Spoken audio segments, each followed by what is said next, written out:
जगभरात एड्स या आजाराबाबत लोकांमध्ये जागरूकता पसरवण्यासाठी दरवर्षी 1 डिसेंबर रोजी वर्ल्ड एड्स डे साजरा करण्यात येतो। जागतिक आरोग्य संघटनेच्या एड्स ग्लोबल कार्यक्रमात काम करणाऱ्या थॉमस नेटर आणि जेम्स डब्ल्यू यांनी जागतिक एड्स दिवस साजरा करण्याचा विचार 1987 मध्ये मांडला होता। त्यानंतर 1988 पासून 1 डिसेंबर रोजी जागतिक एड्स दिवस साजरा करण्यात येतो। एड्स हा असा आजार आहे ज्याच्यावर अद्याप कोणताही प्रभावी उपचार वैज्ञानिकांना सापडलेला नाही। यापासून बचाव करणं हा या आजारावरचा एकमेव उपचार आहे। हा आजार ह्यूमन इम्युनो डिफिशियन्स म्हणजेच HIV व्हायरसच्या संसर्गामुळे होतो। HIV पासून बचाव करण्यासाठी जागरूकता ही अत्यंत आवश्यक आहे। गोव्यातील HIV बाधित आणि एड्स रुग्णांची संख्या लक्षात घेता गेल्या 5 वर्षांमध्ये संक्रमणाचा दर कमी होताना दिसतोय। ही एक चांगली बाब असली तरी गोव्यात मागील 10 महिन्यात 209 HIV रुग्णांची नोंद झाली आहे। यामध्ये 52.1% हे महिलांचं प्रमाण आहे तर 38% हे प्रमाण पुरुषांचं आहे। या संदर्भातली आणखीन माहिती गोवा एड्स कंट्रोल सोसायटीचे प्रकल्प अधिकारी डॉक्टर सावंत यांनी गोमंतक डिजिटलला दिली। गोव्यातील HIV बाधित आणि एड्स संदर्भातील परिस्थितीचा मागील 5 वर्षाचा आढावा त्यांनी यावेळी सांगितला। HIV एड्स गोव्याची स्थिती एकदम चांगली आहे। म्हणजे प्रमाण आपलं कमी झालं आहे। 10 वर्षी आम्हाला वर्षाला 1000 रुग्ण मिळत होते HIV पॉझिटिव्ह बाधित लागण झालेले। आता तसं बघितलं तर गेल्या वर्षी आम्हाला 234 म्हणजे खूप प्रमाण कमी झालेलं आहे।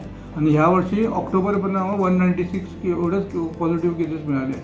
म्हणजे प्रत्येक वर्षात केसेस कमी होत चालले। 94% बाधितांचं प्रमाण हे लैंगिकतेशी संबंधित असल्यानं आजही सामाजिक ठपका मानला जातो। त्याचा परिणाम बाधितांच्या जीवनमानावर होतो। यासाठी आरोग्य यंत्रणेमार्फत बाधितांची वेगवेगळ्या प्रकारे काळजी घेण्यापासून औषध पुरवठा, सल्ला, आर्थिक मदत पुरवली जाते। 2018 साली 0.35% असलेले संक्रमण यावर्षी 0.21% झालंय, मात्र ते शून्य झालेलं नाही। यासाठी गोव्यातील HIV एड्सला पूर्णपणे कंट्रोल आणण्यासाठी प्रशासन प्रयत्न करत असल्याचं त्यांनी सांगितलं। आणि हे सर्व आपले जेवढे एफर्ट्स चालते आपला इन्फॉर्मेशन एज्युकेशन म्हणजे लोकांना अवेअरनेस देतो आपण। टेस्ट आणि ट्रीट याच्यात म्हणजे टेस्टिंग होतं आहे आमच्या हेल्थ सेंटरला, हेल्थ फॅसिलिटी आणि आमचे काउन्सिलिंग सेंटर आहे तिकडे।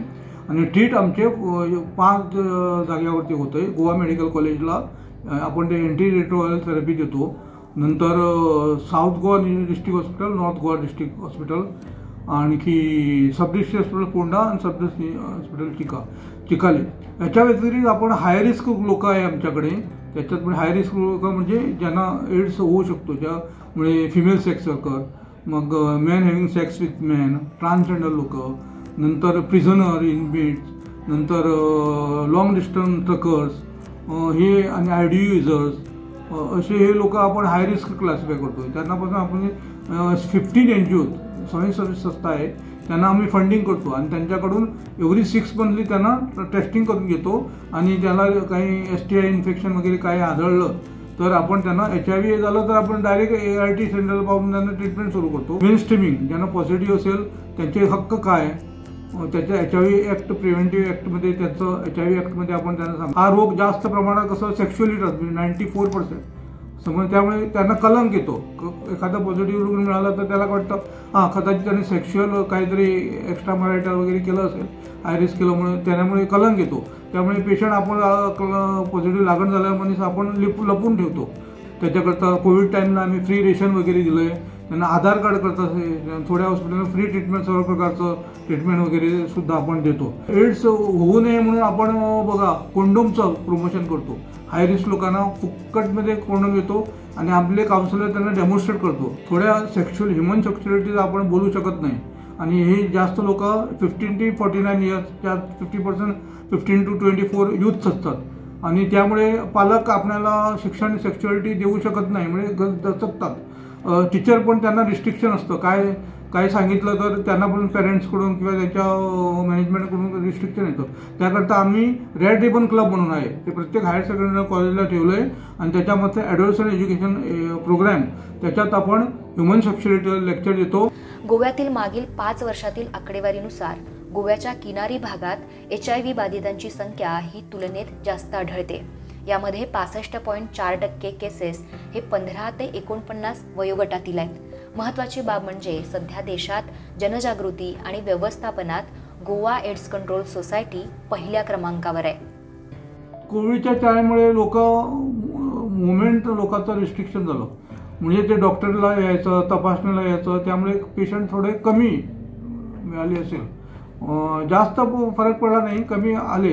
HIV मध्ये इम्युनिटी सप्रेस होते, रोगप्रतिकारशक्ती एकदम नाही होत ती.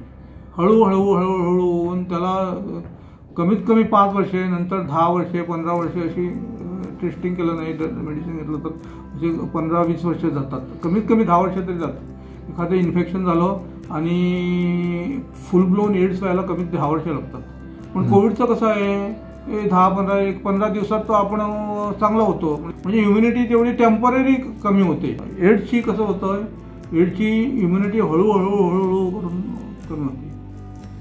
2030 पर्यंत हे प्रमाण शून्यावर आणणं हे आरोग्य यंत्रणेचं लक्ष्य आहे. यासाठी आरोग्य प्रशासन वेगवेगळ्या पातळीवर सातत्यानं प्रयत्न करत असल्याची माहिती गोवा एड्स कंट्रोल सोसायटीचे प्रकल्प अधिकारी डॉक्टर गोकुळदास सावंत यांनी दिली आहे.